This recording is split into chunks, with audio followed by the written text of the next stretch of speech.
Tonight about a stabbing on the Howard Frankland Bridge that made national headlines. A former federal prosecutor is accused of repeatedly stabbing another driver after an incident on the bridge 2 weeks ago. Fox 13's Gloria Gomez found more to the story as she looked into the background of the man who was stabbed. So, Gloria, what'd you find out? Well, Allie, first of all, this is the building here where this former federal prosecutor used to try cases. Now he's in legal hot water, but that video you've been seeing doesn't tell the whole story. Highway officials say this is former federal prosecutor Patrick Scruggs walking away after just stabbing another driver with a pocket knife during a road rage incident. Now Scruggs faces several charges, including aggravated assault and aggravated battery with a deadly weapon.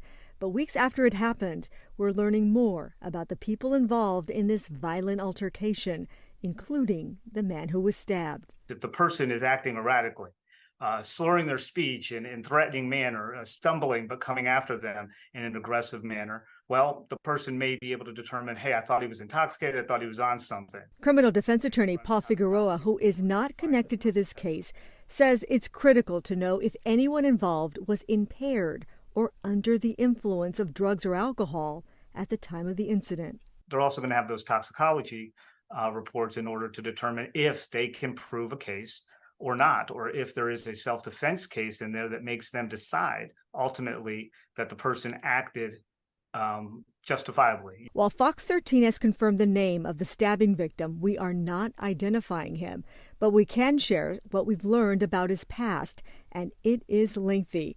Court records show he was wanted on a warrant for violating his probation on a reckless driving charge. We also know he was arrested in the past for selling drugs, driving with a suspended license, careless driving, battery of an elderly person, and also robbing a bank in Pinellas County 8 years ago. The meltdown took place on the morning of September 26 on the Howard Frankland Bridge. They say the driver of a 2014 gray Lexus was slumped over in his car in the southbound lanes of the bridge. Ahmad Jahaf, a good Samaritan, pulled over to check on him. That's when they say the driver came to and began driving off, colliding into both Jahaf and Scruggs' vehicles. Moments later, highway officials say Scruggs broke out a side window and began to stab the driver. What provoked it is still unclear. State prosecutors are still trying to sort it all out. And Allie, so far, no formal charges have been filed. Prosecutors may be waiting for toxicology results to come back. We'll let you know. Back to you. All right, Gloria Gomez live for us tonight. Gloria, thank you.